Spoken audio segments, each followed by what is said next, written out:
I'm showing you how I make a turning slit. This is my backing fabric for my shamrock, and you can see it pulls open. What you do is you sew a buttonhole stitch or a tight satin stitch and then slit it up the middle. I'm going to do this one now. All right, this is going to be my hat. So I'm just putting my hat here, and this is about the middle. You don't have to be accurate, just so you know that it will be in the middle. So I made my mark there. Now I'm going to draw about a 6-inch line,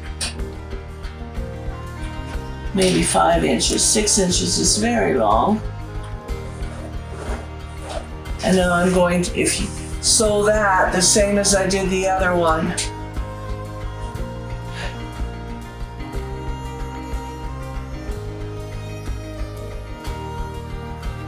This mark I made is with erasable pen.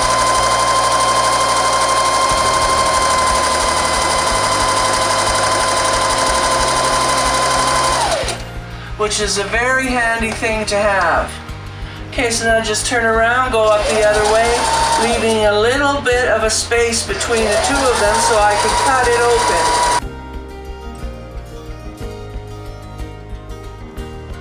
Make sure you come together at the top and bottom. What I was saying with an erasable marker pen, they're very handy. You can see the marks, you can make mistakes, it doesn't matter. When you're finished, all you do is just put a hot iron over it and it's gone. Okay, now to cut open this slit, the easiest way to do it is to fold this in half so this is lengthwise. Take your scissor, make a little snip there.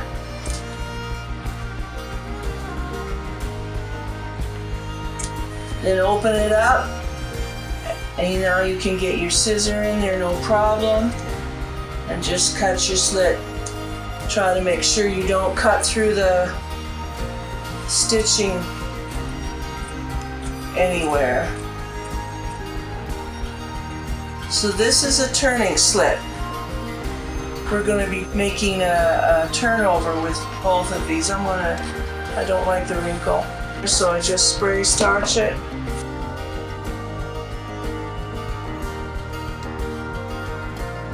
I have done all my prep work first. So I have spray starched and ironed all my fabrics. I cut my strips, I sewed them back together, and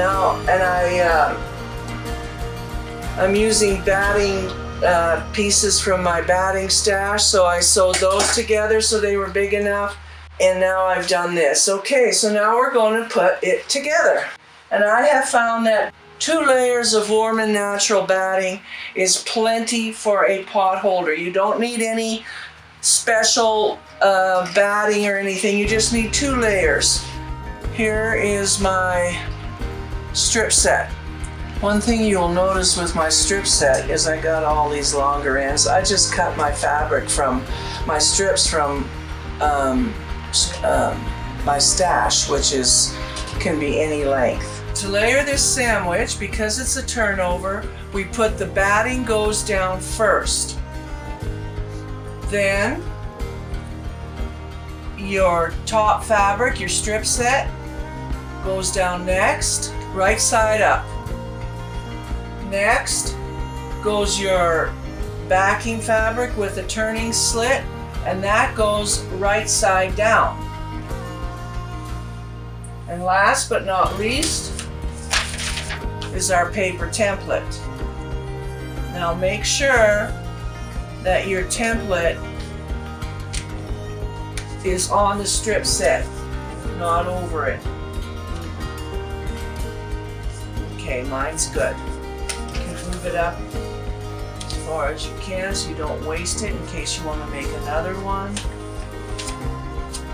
One good way to see this, to figure this out, is put a pin through the outer side there, and then check and make sure that pin is inside the fabric, which it barely is. I move it over just a tad. There, so just get it situated. There, okay, I'll be able to get around it. So now just pin through all layers.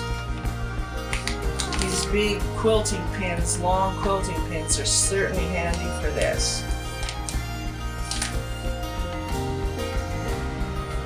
We're going to do the stem too. So put a pin in that as well. You can leave the stem off if that's your preference.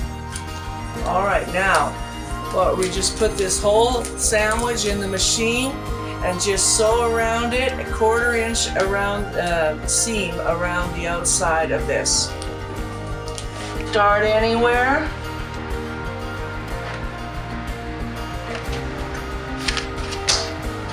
And I'm going to do my seam a 1/4 inch outside of the lines.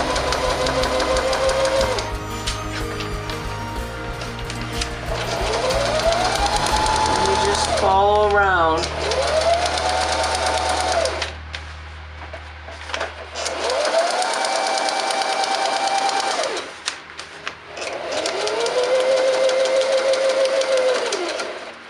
Make sure you stop and turn at those points. They won't show up when you turn the pot holder right side out.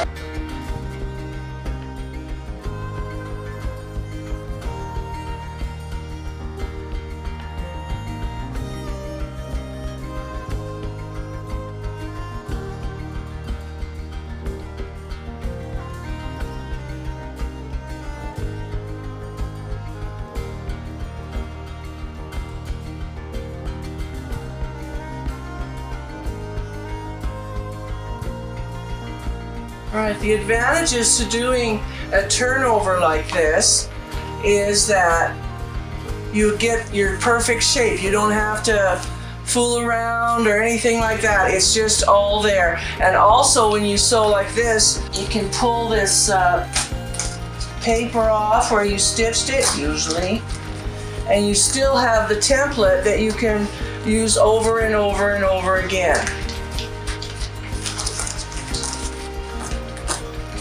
Usually it rips really easy because along the stitching lines. There, and you can just throw that away. And now you get this out from under here. Use my seam ripper just to get inside of there. Pick it up, run it along the stitching line.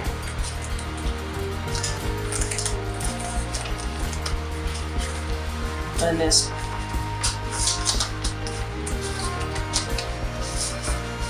pulls up quite easily. There. See how I did the seam outside of the line?